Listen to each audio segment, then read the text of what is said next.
Hello everyone, wanted to stop by to introduce a new series that I'm making about thought. Most people have little idea what thought really is. They think that their thoughts are their very own thoughts, but they're really not. And one of the points that I make in my little series is that the mind is like, and the imagination is like a no man's land. Thoughts come and go, ideas flit by, notions, images.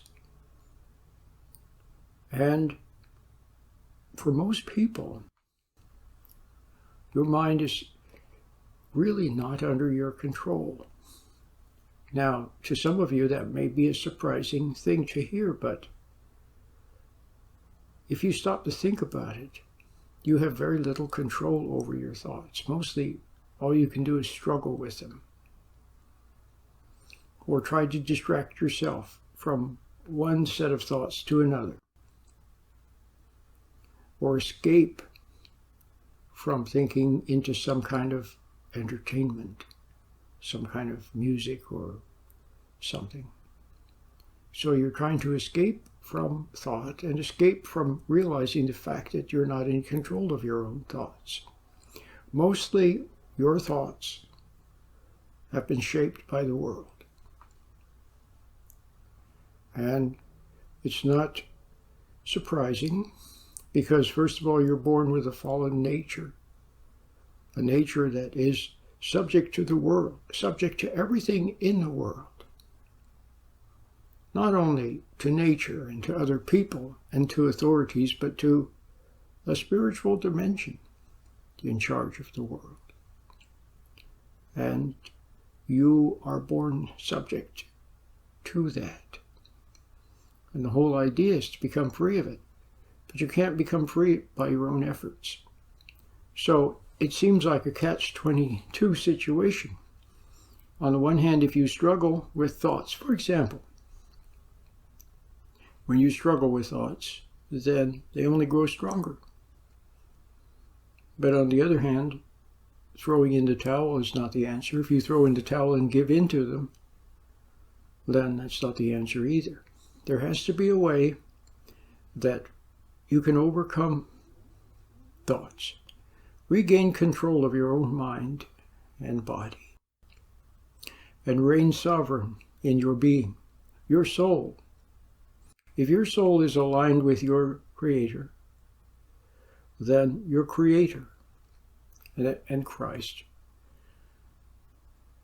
are your authorities, and then your body and your mind then recognize the good authority to which your soul is subject and don't mind submitting to your soul because of the chain of command. You see what I mean? But what it has been up until now is that you have been separated from your Creator. You know of Him, you've heard of Him, of course. But the only way you know of Him is anxiety or conscience. When you were a little child, you had a strong conscience probably when you did something wrong, when you were angry at your mommy or had a bad thought about somebody, you felt bad about it. Well, that was your conscience. That was your closest thing to God.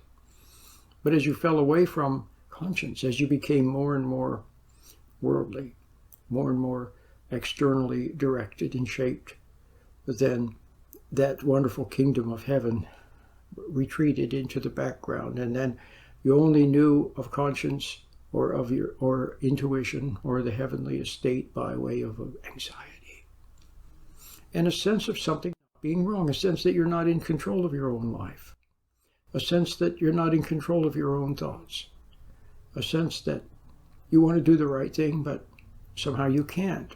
Or you want to do the right thing and you don't even know what the right thing is. Or you do what you think is the right thing and it backfires. So those should be clues. Those should be very good clues to you that something is missing. And if you take those clues to heart, don't discount. See, most people ignore their intuition. They ignore those little clues. Most people don't question and wonder. They don't ask enough questions. They just go along to get along. They don't want to rock the boat, and so on. But you have to learn, you have to be able to march to a different drummer, as Henry David Thoreau said.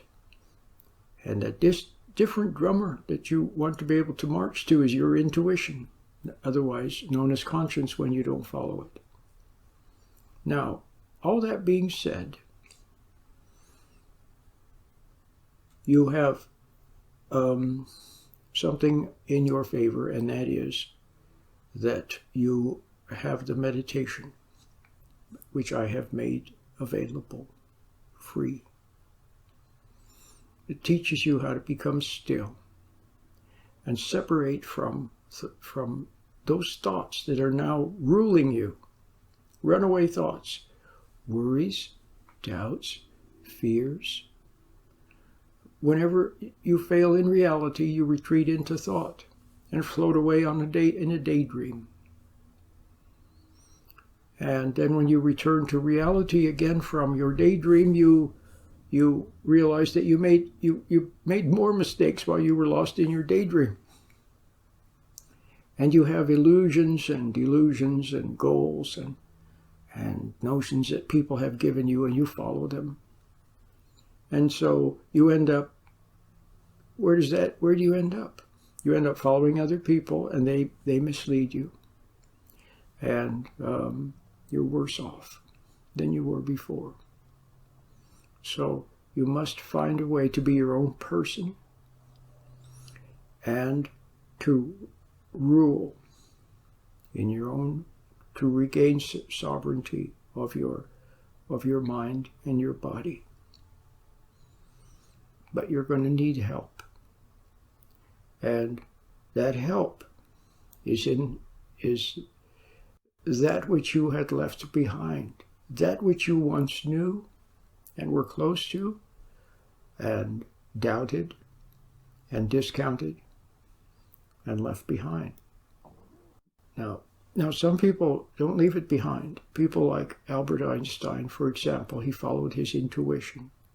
If you read his writings, you should get my book, A Weekend with Einstein and Augustine. It's excellent. I have chapters in there about intuition and about Albert Einstein and about Augustine, St. Augustine. And you will find out, and I have many wonderful quotes from scientists and people like Stephen Jobs, who also followed his intuition. And so people who follow their intuition, they become the explorers, the discoverers, the great scientists and mathematicians, physicists and entrepreneurs and musicians. They followed their intuition, and it serves them well. What you must do is follow your intuition, but even more so than the people who I mentioned. You must follow it all the way. Blessed is the person, says somewhere in the Bible, who perseveres to the end. And what is the end but the beginning? See, your Creator. You have to pursue, you stick with intuition. You don't doubt it. You never waver. You never flinch. You never doubt it. And you stick with it all the way. And it leads you to the pot of gold at the end of the rainbow.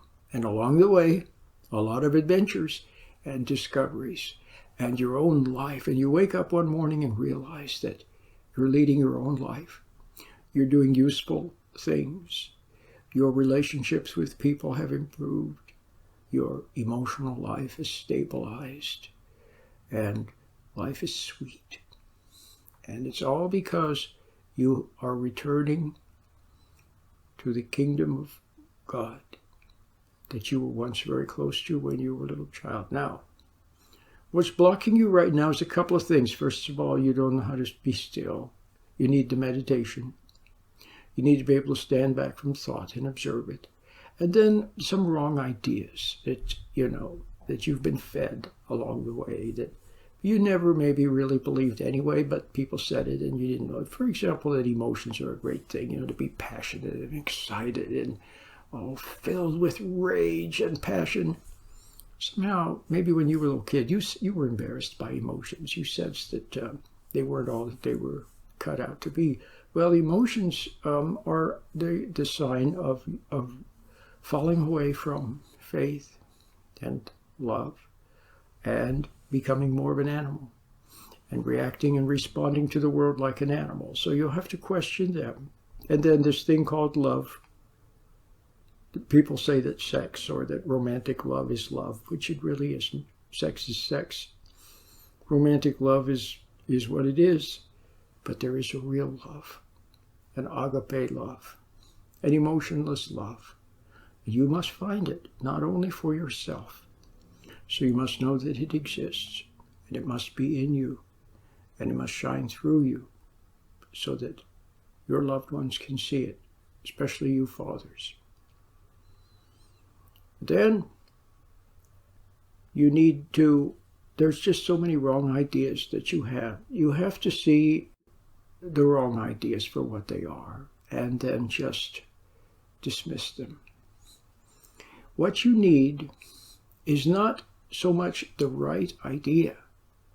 What you need is a light of truth itself that shines. You see what I mean? You must find the truth with a capital T. You must find it. You must find God's inner light. You must find your intuition.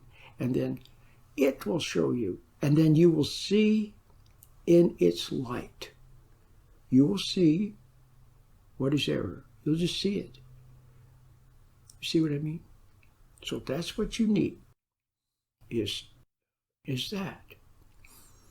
Now, the little series that I made about thinking is actually quite good.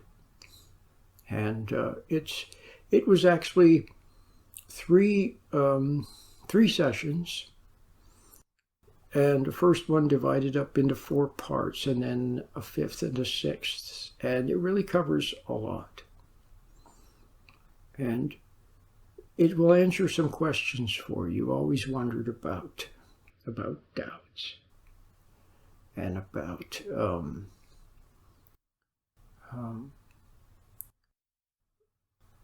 tricky thoughts that fool. See, your thoughts can fool you.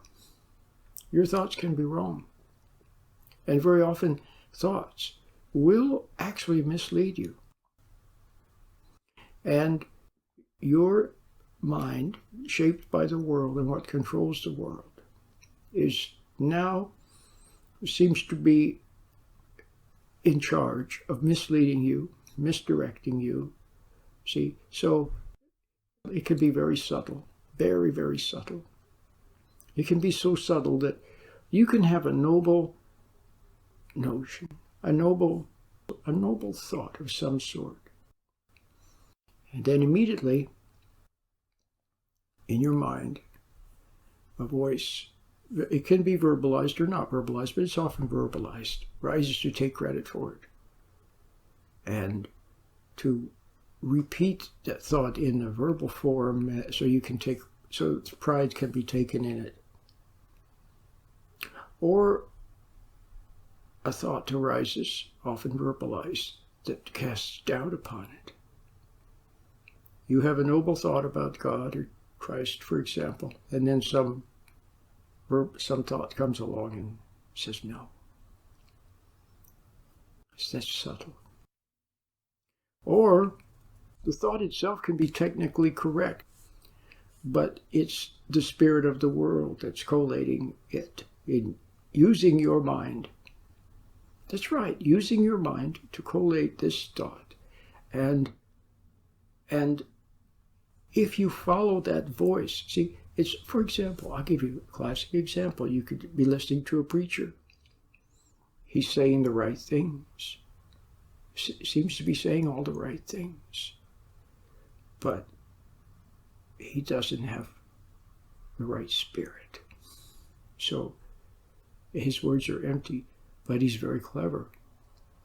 And so it's okay to hear the words, and they go in one ear and out the other, And maybe the words are true and you kind of see that they're true. But don't accept or reject the preacher. Do you understand? In other words, don't like him or dislike him. Don't feel good about him or bad about him. Don't say he's a great, nice person. He's not a nice person. Don't accept him. Don't follow him because of the words. Do you understand? You have to trust the inner light, what the light wordlessly shows you about things. So all of the subtleties that can go on are so subtle that you need an infallible guide. And so you don't have to worry and struggle and try to figure it all out. You need an infallible guide, and that is God's light. And by way of intuition, what you know in your heart, it will show you what you need to see. It will guide you. So you turn right instead of left, or say yes instead of no. It'll give you the right timing. And it will